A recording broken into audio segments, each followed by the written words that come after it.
Assalamualaikum warahmatullahi wabarakatuh. Selamat berjumpa kembali dengan channel yang berfaedah ini. Di sini kita membagikan ilmu yang bermanfaat untuk kita semua.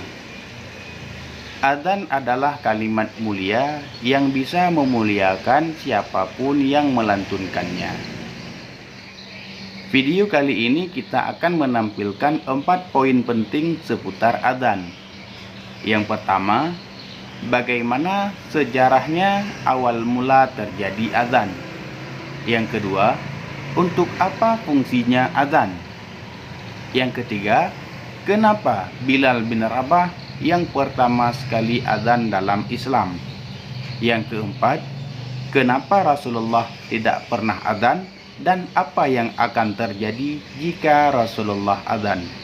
Simak video ini hingga selesai supaya Anda semua tidak salah paham. Pada awal-awal Islam, ketika sholat sudah diwajibkan, tetapi cara memberitahukan kepada orang-orang bahwa sudah masuk waktu sholat, itu belum ditemukan bagaimana caranya.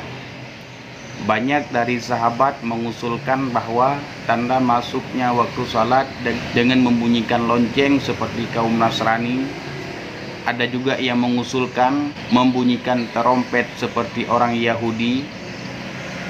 Ada yang bilang menyalakan api yang besar biar semua orang nampak melihatnya. Tetapi semua usulan itu ditolak oleh Rasulullah. Tidak lama kemudian datanglah seorang sahabat yang bernama Abdullah bin Zaid membawa kabar gembira kepada Rasulullah. Abdullah bin Zaid bercerita, beliau bermimpi melihat seorang berjubah hijau dan membawa sebuah lonceng. Abdullah berencana membeli lonceng itu. Lelaki yang berjubah hijau itu bertanya kepada Abdullah, "Untuk apa engkau lonceng ini?" Abdullah menjawab, aku membunyikan agar didengar oleh orang lain untuk menandakan masuk waktu salat. Lelaki berjubah hijau itu berkata, "Maukah engkau aku ajarkan kalimat yang dilantunkan untuk menandakan masuk waktu salat?" Abdullah bin Zaid menjawab, "Tentu saja." Lelaki berjubah hijau itu mengajarkan kalimat azan hingga selesai. Setelah mendengar cerita Abdullah bin Zaid, Rasulullah tersenyum bahagia. Dan mulai hari itu dilantunkan kalimat azan untuk menandakan masuk waktu salat. Dan Rasulullah menyuruh Abdullah bin Zaid mengajari kalimat azan itu kepada Bilal bin Rabah. Ketika kita melihat sejarah Abdullah bin Zaid tadi, memang fungsi adzan pertama kali adalah memberitahukan orang lain masuk waktu salat. Tetapi fungsi adzan tidak terbatas memberitahukan masuk waktu salat. Ada juga digunakan untuk hal lain dan hal itu dibolehkan dalam agama. Misalnya ada bayi yang baru lahir, maka disunahkan adzan di telinga sebelah kanan. Dan ada juga adzan digunakan untuk meredakan musibah yang sedang terjadi. Misalnya terjadi kebakaran ataupun gempa.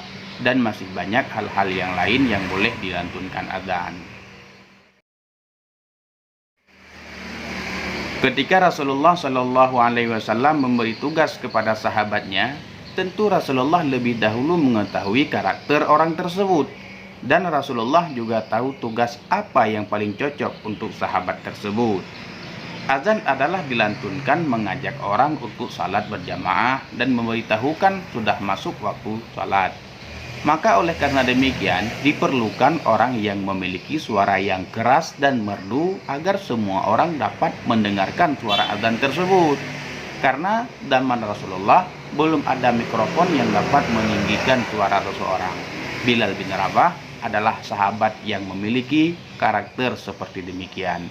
Suaranya keras dan juga merdu, maka Rasulullah memberikan tugas azan kepada Bilal bin Rabah. Sebenarnya Rasulullah pernah mengumandangkan adzan, tetapi bukan untuk memanggil orang untuk sholat. Tetapi Rasulullah adzan di telinga cucunya yang baru lahir, yaitu Hasan dan Husain. Namun kenapa Rasulullah tidak pernah adzan untuk memanggil orang sholat? Tentu ada hikmahnya yang sangat besar bagi kita umatnya. Karena di lafaz adzan terdapat kalimat hayya 'alas shalah, yang artinya marilah kita sholat. Bagi orang yang tidak langsung melaksanakan salat ketika dipanggil oleh Rasulullah, dikhawatirkan akan ditimpakan bala oleh Allah Subhanahu wa taala, sesuai firman Allah dalam surat An-Nur ayat 63. Ada juga hikmah yang lain bahwa menjadi imam lebih utama daripada menjadi muadzin. Memang Rasulullah tidak pernah adzan, tetapi Rasulullah selalu menjadi imam. Dan masih banyak hikmah-hikmah yang lain di balik kejadian tersebut. Dan yang pastinya hanya Allah yang lebih tahu. Cukup di sini dulu video kita hari ini. Jangan lupa nonton video yang berfaedah lainnya. Assalamualaikum warahmatullahi wabarakatuh.